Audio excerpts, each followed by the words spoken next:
Hi everybody, it's Nunu, and my purpose in this video is to provide one interpretation of Sonnet 127, published in 1609 by William Shakespeare. So why do I say my purpose is to provide one interpretation? Isn't there only one interpretation of this poem? No, there's not necessarily. Let me explain. There is no right or wrong interpretation of a literary work, including a poem. Interpretations simply need to be grounded in the text, which means we need to support our ideas about what a poem or story means with the text, the words, the actual words of the text. We need to look up definitions if we don't know the words. We need to study how they're used in sentences, how ideas are put together, thoughts, imagery, word pictures, and we need to use all of these things in the actual text to interpret the text. So could I interpret Sonnet 127 in a slightly different way than you do, or in a slightly different way than a website on the internet would interpret this sonnet? Absolutely. Am I wrong? No, I'm not wrong, as long as I'm grounding that interpretation in the text.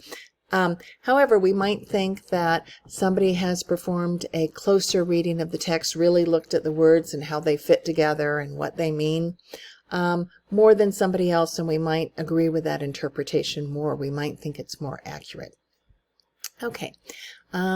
So let me tell you a little bit about Shakespeare sonnets. Shakespeare wrote 154 sonnets, and these sonnets did not have titles.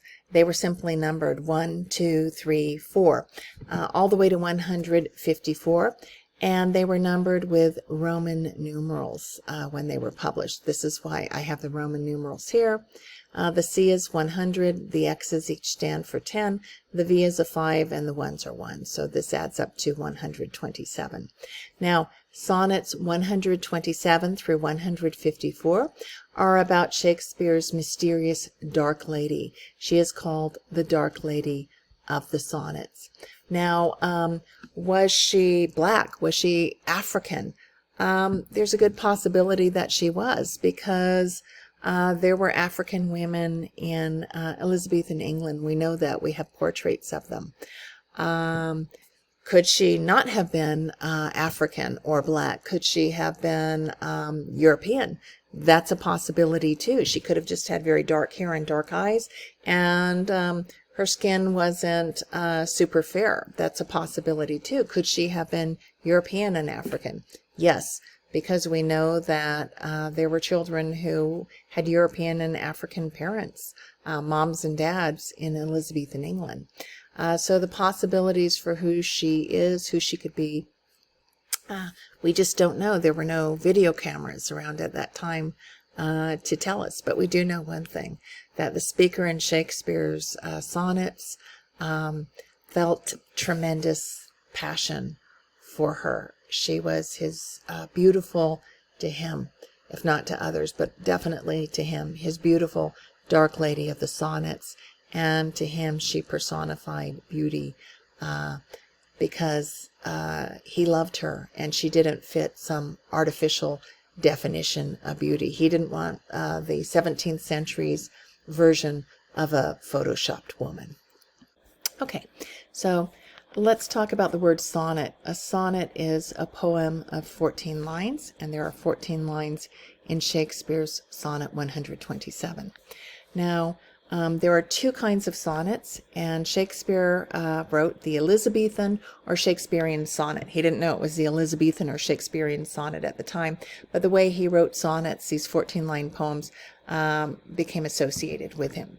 So it has 3 quatrains, groups of 4 lines, with examples of something. So 1, 2, 3 examples, 4 lines each, and it was followed by 1 couplet, 2 lines, summarizing the examples and coming to a conclusion about them, whatever it was that the speaker was concerned with in those 3 quatrains, which are 4 lines. Now, the other kind of sonnet is the Italian sonnet, It has an octave, which is 8 lines, posing a problem, and a sestet, 6 lines, proposing a solution. So this is the difference between the Shakespearean sonnet, the Elizabethan sonnet, and the Italian sonnet. Okay, so we have the Sonnet 127, which of course is Elizabethan or Shakespearean sonnet with 3 quatrains, 4 lines each, and a couplet, 2 lines. Okay, so let's look at the first quatrain, example number 1. In the old age, black was not counted fair, or if it were, it bore not beauty's name, but now is black beauty's successive heir, and beauty slandered with a bastard shame. And you can see the end rhymes here, fair in heir and name in shame. So this is also a characteristic of the Shakespearean or Elizabethan sonnet, these end rhymes here in these lines and here. So what does this mean? I'm interpreting it as, in the past, girls and women who were black were not considered beautiful. In the old age, black was not counted fair. But now black girls and women are recognized as beautiful. However, beauty in women has become wrong, unethical, slandered with a bastard shame. And there's a colon here at the end of this first sonnet. So the colon is like a pointing finger. It's going to tell us what the bastard shame is. What could it be? And remember, this is just my interpretation.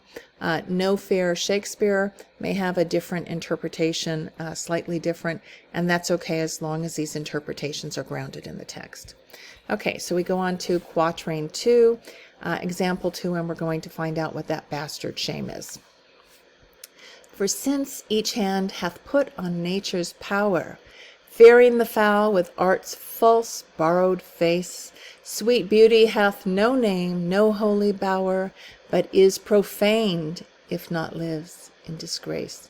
Okay, so you can see the end rhyme again, power and bower and face and disgrace. And what does this mean? Well, first of all, let's talk about the word bower. It would be a woman's retreat, a beautiful garden of some kind, someplace where she's cocooned and safe.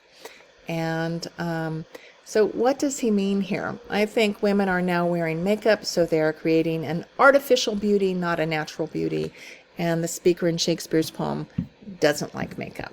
Women are fearing the foul, not fouling the fair, because fair can mean white or pale, or it can also mean beautiful. So there's a dual meaning to this word, and we have to figure out what it is. And Shakespeare seems to be making a play on words here and contending they are fouling their beauty by applying makeup. So this is why I think that, Shakespeare is writing about in the old age, black was not counted fair, and that he thinks black is beautiful.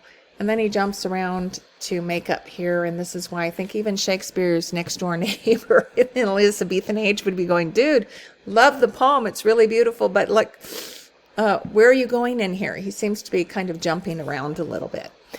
So I don't think this is a perfect poem. I think it's imperfect, but hey, it's Shakespeare and there's nobody like him. He's departing from the status quo, the societal definition of beauty as being fair, which is pale or fair-skinned, it seems to be. That's characteristic of Shakespeare. He's not like anybody else. He's a different kind of thinker. Okay, so let's go on to our quatrain number 3, example number 3. Therefore my mistress's eyes are raven black, her eyes so suited, and they mourners seem, at such who, not born fair, no beauty lack, slandering creation with a false esteem. Now we can see the end rhymes again, black and lack, seem and esteem. So it's following the typical Shakespearean sonnet, which Shakespeare didn't know he was writing. He was just writing the way he wrote sonnets. But it's become associated with him, this kind of Elizabethan sonnet. So what does this mean? I'm taking it, my girlfriend's or lover's eyes are raven black. Mistress isn't used in the way we use it today. It could be girlfriend, lover. We could even say a wife is a mistress, possibly. and her eyes are raven black. So her black eyes, the color of mourning, grieve for those who slander creation, their natural beauty by applying makeup. They're trying to look beautiful, and the speaker doesn't like this. He's totally against makeup.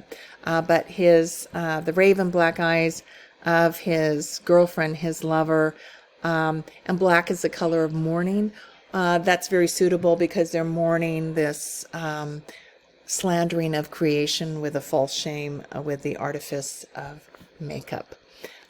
So then we come to the couplet, which is a summary or conclusion about the 3 quatrains. And the 3 quatrains, of course, are stanzas, paragraphs of poetry with 4 lines, although they're put together in the sonnet. And so our last 2 lines are, "Yet so they mourn, becoming of their woe, that every tongue says beauty should look so." And you'll see we have the end rhyme here. So what the heck is he writing about? Shakespeare's neighbor is saying, "Dude, I love the poem, but what's it about?" I'm wondering, it's appropriate for the raven black eyes of the speaker's girlfriend or lover to mourn that girls wear makeup, and everybody should look like her without makeup, and she sets a new standard for beauty. She is black and beautiful. This is my interpretation of the poem, and this is grounded in the text. It departs slightly from popular interpretations like No Fair Shakespeare, which you can look up. I've sent it to some of you. But as long as I'm grounding that interpretation in the text, I'm doing well. So this is a hard poem to figure out by yourself. You have to unravel it like a lot of poems. You have to pull it out, stretch it out like, I don't know, like chewing gum, or like a spool of thread that you're looking at, something that you're trying to figure out. Because in an economy of words, in few words, poems paint images and pictures with which they try to communicate meaning a lot of times. And this is called imagery, those pictures. So I hope this video has been helpful to you. I'm not necessarily correct. You may be more accurate, have a closer reading of the text than I have. But I hope this helps you. And remember, there's nothing written in English, which is your language, because you speak English, or maybe you speak 2 or more languages, English and Spanish, which is a tremendous accomplishment, which is a gift. And if you do, you can still understand it. You just have to work at it, right? We will not become expert at interpreting poetry until we work a lot with poetry. And we just need to ground our interpretation in the text.